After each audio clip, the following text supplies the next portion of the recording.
Now, White Pine County Daily News with Wyatt Cox. And KELY News, sponsored by Sahara Motors, the Kawasaki KX450, built out of the box with everything you need to dominate the track. Check it out today at Sahara Motors and let the good times roll. Well, yesterday's high of 82 shattered the old record set in 1997 of 79 degrees. It'll be even warmer today with a high of 83 degrees expected. White Pine County Commission meets on Wednesday at the historic courthouse in Ely. KELY will broadcast the meeting live beginning at 9 o'clock. Commissioners will hear a major update from NB Energy on local projects, including the Greenlink North transmission project. They'll also consider possible legal action tied to the Pine Valley water supply project, taking water from Pine Valley down to St. George.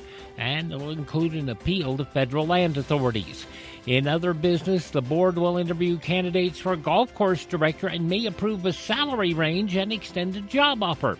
Elected officials also set to bring forward several items, including an agreement involving the 7th Judicial District Court, staffing support for the county finance department, and appointments to the local emergency planning committee. Commissioners may also approve sending representatives to the Nevada State Fair this June and consider a proclamation recognizing April as Donate Life Month.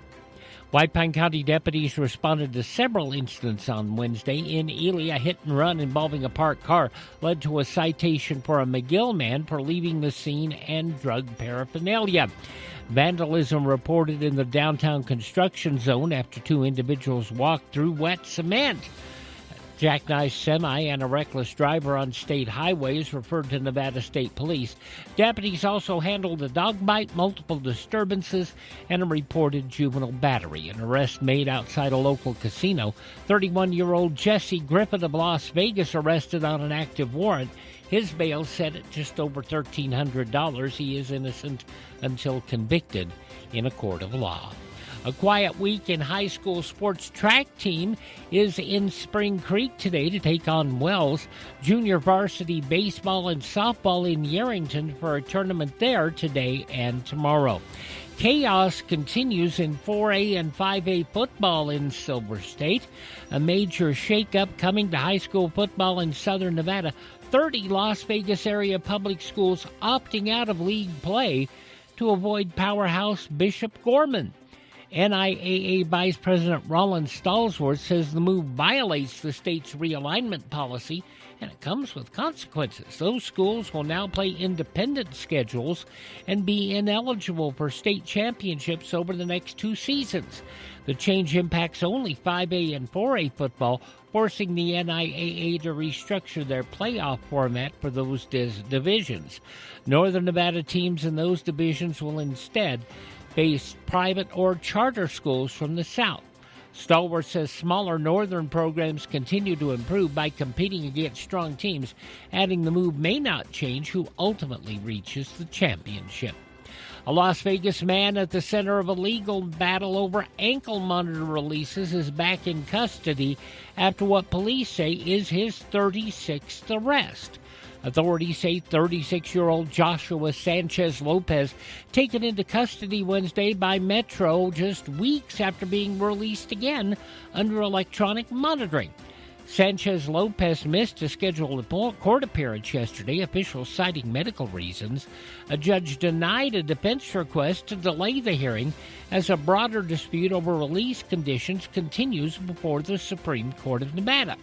He now faces multiple new charges, including child abuse, identity theft, and drug possession, and remains in custody. Case part of an ongoing legal fight over how ankle monitor releases are handled statewide, with Sanchez Lopez due back in court April 21st. A legal challenge raising new questions about term limits in the Silver State, targeting a leading mayoral candidate in North Las Vegas. The lawsuit filed in Clark County on behalf of Karen Rodriguez seeks to disqualify candidate Scott Black from the 2026 race. It argues Black's 9 years on the city council would exceed the state's 12-year term limit if he serves a full term as mayor. The case centers on how Nevada's term limits law applies, an issue the Nevada Supreme Court has said depends on each city's charter. Plaintiffs argue North Las Vegas rules require council and mayoral service to be counted together. Black says he will stay in the race, calling the lawsuit politically motivated. His opponent, Danielle Monroe Moreno, said she had no involvement. No court has issued a definite ruling on how term limits apply in North Las Vegas or other communities, leaving the issue unresolved as the election approaches.